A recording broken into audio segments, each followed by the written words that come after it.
Baik. Assalamualaikum warahmatullahi wabarakatuh. Waalaikumsalam Waalaikumsalam warahmatullahi warahmatullahi wabarakatuh. Alhamdulillahirrabbilalamin. Wassalatu wassalamu ala asrafil anbiya'i wa mursalin wa ala alihi wa sahbihi ajma'in. Amma ba'du. Puji dan syukur kehadiran Allah SWT yang telah memberikan kita sehat badan dan sehat pikiran sehingga kita dapat berkumpul di sore hari ini.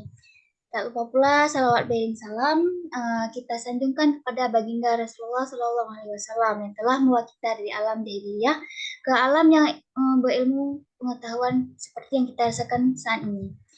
Kemudian saya ucapkan terima kasih kepada dosen pengampu mata kuliah gizi kesehatan yaitu Ibu Yuli Herina Hamid SPD MSI, dan terima kasih pula kepada teman-teman dan rekan-rekan kelompok saya yang sudah meluangkan waktunya pada diskusi perkuliahan sore hari ini.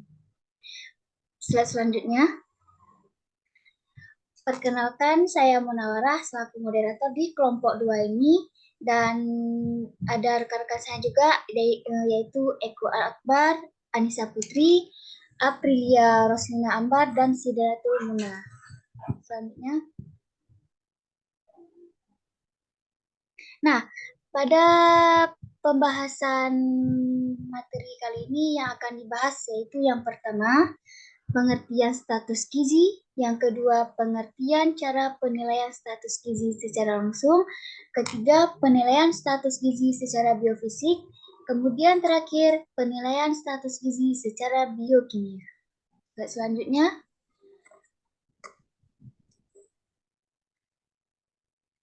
Nah, pada slide kali ini akan dipaparkan langsung oleh Saudara Eko. Kepada Saudara Eko, kami persilahkan. Baik, terima kasih moderator.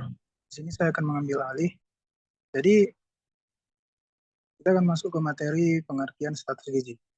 Status gizi adalah keadaan yang diakibatkan oleh keseimbangan antara asupan zat gizi dari makanan dengan kebutuhan zat gizi yang diperlukan untuk metabolisme tubuh. Menurut WHO, status gizi adalah salah satu tolak ukur perkembangan manusia yang digunakan untuk menentukan asupan gizi yang diperlukan. Setiap manusia memiliki status gizi yang berbeda, tergantung jenis kelamin, usia, berat badan, tinggi badan, dan lingkar kepala dengan mengecek langsung melalui dokter. Di sini terdapat beberapa konsep atau pengertian yang saling berhubungan dan berkaitan satu dengan lainnya. Konsep-konsep tersebut adalah satu, nutrien atau zat gizi adalah zat yang terdapat dalam makanan dan sangat diperlukan oleh tubuh untuk proses metabolisme melalui dari proses pencernaan, penyerapan makanan dalam usus halus, transportasi oleh darah untuk mencapai target, dan menghasilkan energi pertumbuhan tubuh, memelihara jaringan tubuh, proses biologis, penyembuhan penyakit, dan daya tahan tubuh. Kedua, nutritur atau nutrision atau gizi adalah keseimbangan antara zat gizi yang masuk ke dalam tubuh, intake dari makanan dengan zat gizi yang dibutuhkan untuk keperluan proses metabolisme tubuh. Yang ketiga adalah nutrisional status atau status gizi. Adalah suatu keadaan yang diakibatkan oleh keseimbangan antara asupan zat gizi dari makanan dengan kebutuhan zat gizi yang diperlukan untuk metabolisme tubuh. Setiap individu membutuhkan asupan zat gizi yang berbeda antara individu. Hal ini tergantung pada usia orang tersebut, jenis kelamin, aktivitas tubuh dalam sehari, berat badan, dan lain-lain. Keempat, indikator status gizi. Indikator status gizi merupakan tanda-tanda yang dapat diketahui untuk menggambarkan status gizi seseorang. Seseorang yang menderita anemia sebagai tanda bahwa asupan zat besi tidak sesuai dengan kebutuhannya. Individu yang gemuk sebagai tanda asupan makanan sumber energi dan kandungan lemaknya melebihi dari kebutuhan. Next.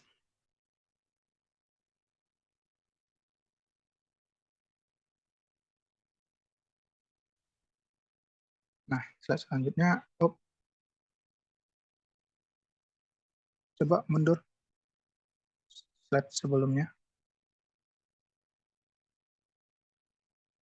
Nah, selanjutnya adalah pengertian cara penilaian status gizi secara langsung. Penilaian status gizi pada dasarnya merupakan proses pemeriksaan keadaan gizi seseorang dengan cara mengumpulkan data penting, baik yang bersifat objektif maupun yang subjektif, untuk kemudian dibandingkan dengan data baku yang telah tersedia dengan tujuan dapat menggambarkan dan menentukan keadaan status gizi seseorang.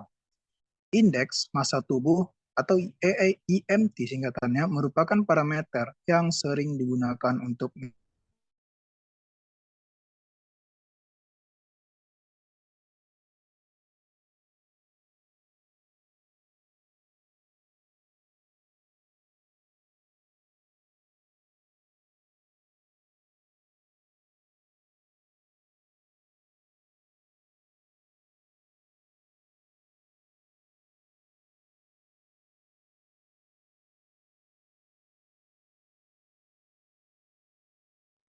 kenapa tuh? Nah, di situ terdapat ya tingkatan kekurangan gizi dan metode yang digunakan untuk ya menyeimbangkan ya gizi yang dapat diterima tubuh kita. Teman-teman bisa baca asupan zat gizi tidak cukup. Metode yang digunakan untuk memperbaiki asupan gizi yang tidak cukup adalah survei konsumsi pangan. Seperti itu, ya. Kemudian selanjutnya ya penurunan persediaan gizi dalam jaringan, yang metodenya adalah biokimia. Jadi penilaian status gizi secara langsung dibagi menjadi 4 penilaian, yaitu antropometri, klinis, biokimia, dan biofisik. Pada makalah ini kami akan pada presentasi ini kami akan membahas penilaian status gizi secara biofisik dan biokimia. Slide selanjutnya.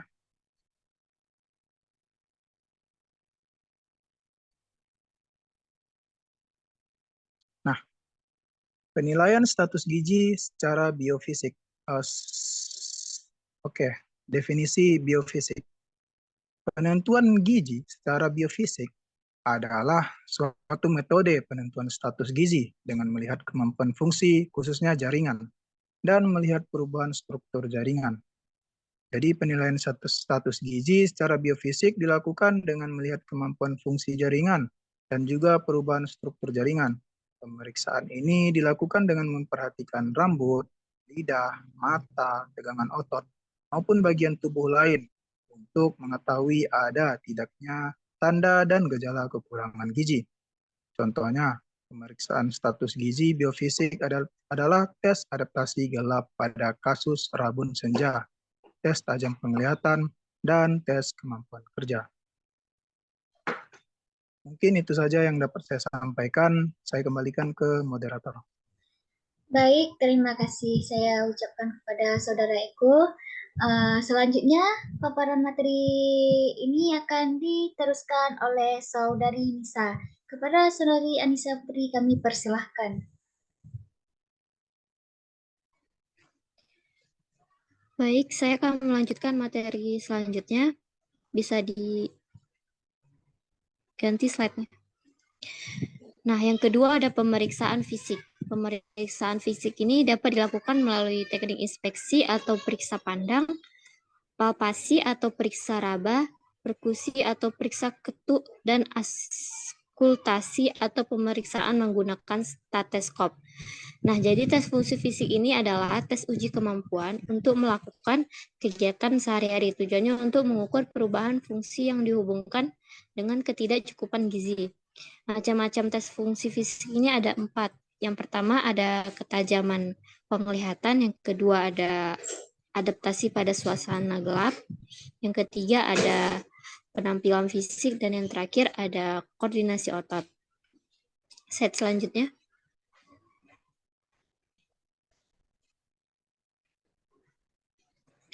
Nah, pemeriksaan secara tes radiologi.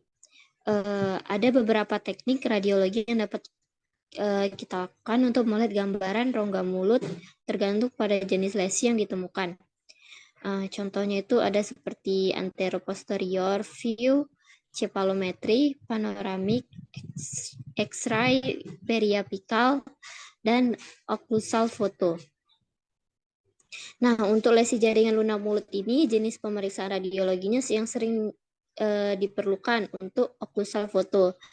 Teknik ini dapat digunakan untuk mengetahui letak dari batu kelenjar liur yang biasa ditemukan pada saluran kelenjar liur submandibula. Selanjutnya.